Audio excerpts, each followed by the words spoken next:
ఇక రైతు సమస్యలను తీర్చలేని కేంద్ర రాష్ట్ర ప్రభుత్వాలు సిగ్గుతో తలదించుకోవాలన్నారు మాజీ మంత్రి జోగురామన్న.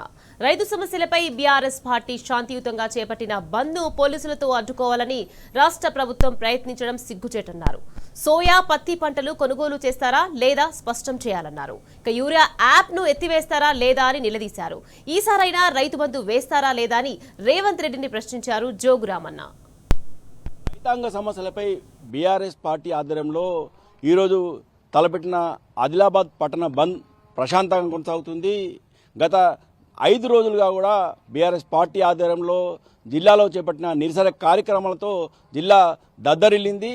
అయితే ఈరోజు ఈ బంద్కు అన్ని స్వచ్ఛంద సంస్థలు, ప్రజా సంఘాలు, వ్యాపార వాణిజ్య సంస్థలు అన్నీ కూడా స్వచ్ఛందంగా మద్దతు తెలుపుతుంది. పూర్తిగా షాపింగ్ మాల్స్, వ్యాపార వాణిజ్య సంస్థలు, పెట్రోల్ బంకులు పూర్తి స్థాయిలో బంద్ ఉంచడం జరిగింది. ఈ బంద్కు సంబంధించి మనతో మాట్లాడడానికి బీఆర్ఎస్ పార్టీ జిల్లా అధ్యక్షుడు మాజీ మంత్రి జోగురామన్న గారు ఉన్నారు.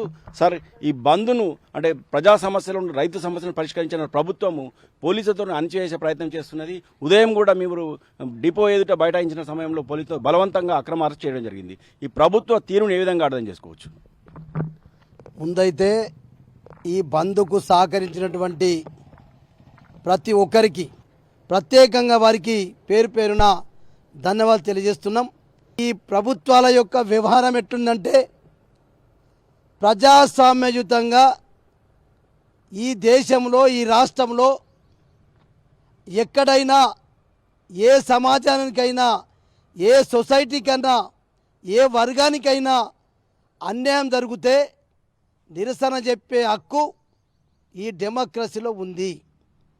ఆ డెమోక్రసీ ప్రకారంగానే, ప్రజాస్వామ్యబద్ధంగానే ఈరోజు బీఆర్ఎస్ పార్టీతో కలిసి రైతు నాయకులు మేమందరం కూడా రైతుల గురించి, రైతుల సమస్యల గురించి నిరసన కార్యక్రమం చెప్తే ఇలా డిపో ఎదుట కూడా కూర్చుంటే పోలీసులు పెద్ద పహారాతోటి వచ్చి ఈరోజు మమ్మల్ని 6 గంటలకి అరెస్ట్ చేసిందంటే ఈ ప్రభుత్వాల యొక్క చర్య పిరికి పంద చర్య అని చెప్పి, ఇది అప్రజాస్వామికం అని చెప్పి దీన్ని మేము తీవ్రంగా ఖండిస్తున్నాం. 80% మంది రైతులు ఈ దేశంలో వ్యవసాయం చేసుకొని బతికేటటువంటి ప్రజలు ఉన్నారు. అది హిందువులు కావచ్చు, ముస్లింలు కావచ్చు, సిక్ ఇసాయిలు ఎవరైనా కావచ్చు. 80% మంది వ్యవసాయం చేసుకుంటున్నారు భారతదేశంలో. మరి ఇలా భారతీయ జనతా పార్టీ నరేంద్ర మోడీ గారు హిందుత్వం పైన మాట్లాడతారు. ఈ పంటలు పండించే రైతులు హిందువులు గారా? మీకు ఓట్లు వేయలేరా? మరి పంటలు పండించినవి సోయాబీన్ కొంటరా కొనరా? పత్తి కొంటరా కొనరా? యూరియా యాప్ను ఎత్తేస్తారా లేదా? కిసాన్ యాప్ను ఎత్తేస్తారా లేదా? ఈ రైతు బంధును కనీసం 2 కిస్తులు ఎగ్గొట్టినా ఈ 3వ కిస్తు అయినా సంక్రాంతి లోపల వేయాలని చెప్పి మేము డిమాండ్ చేస్తున్నాం. రేపు కాంగ్రెస్ పార్టీ ఏ మంత్రి వచ్చినా, ఎమ్మెల్యేలు వచ్చినా, ఎంపీలు వచ్చినా, ఎవడొచ్చినా ముందు ఈ రైతాంగం సమస్యలను ముందు పరిష్కారం చేసిన తర్వాతనే మా గ్రామాలకు రండి చెప్పి రియల్లటికి స్పందించకపోతే, జిల్లా కలెక్టర్ గారు స్పందించకపోతే, జిల్లా ఎంపీ స్పందించకపోతే, స్థానిక ఎమ్మెల్యేలు ఉన్నారు, వీళ్ళందరూ కూడా స్పందించకపోతే తప్పకుండా మా పంత మారుతుంది. రేపు ప్రజలే ఈ ఎమ్మెల్యే పైన, ఎంపీ పైన, కాంగ్రెస్ పార్టీ మంత్రుల పైన, కలెక్టర్ పైన ప్రజలే దండయాత్ర చేస్తారు. రైతాంగమే దండయాత్ర చేస్తుంది, తిరుగుబాటు చేస్తుంది.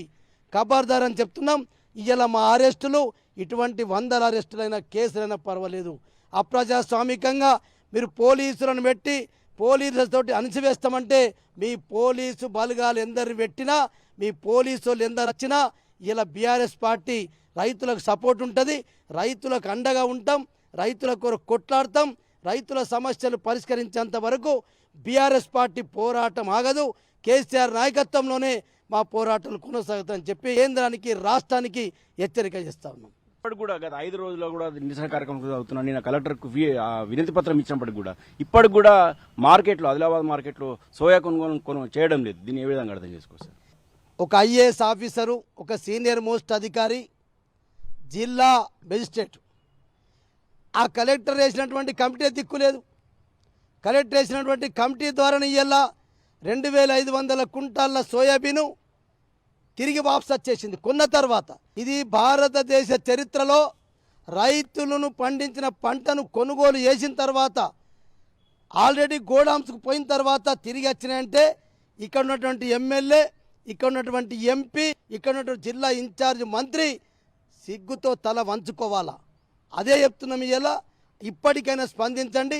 కలెక్టర్ గారు కూడా మరి మీ 3 మెన్ కమిటీ ఎవరు వేసిండ్రు? కలెక్టర్ గారిని ఇప్పటికైనా కోరుతున్నాం, నువ్వు ఎమ్మెల్యే, ఎంపీ, జిల్లా ఇన్ఛార్జ్ మంత్రిని, మా రైతు సంఘాల నాయకుల్ని, మా రాజకీయ పార్టీ నాయకుల్ని పిలవండి, ఒక రౌండ్ టేబుల్ సమావేశం పెట్టండి, మీరు ఒపీనియన్ తీసుకోండి.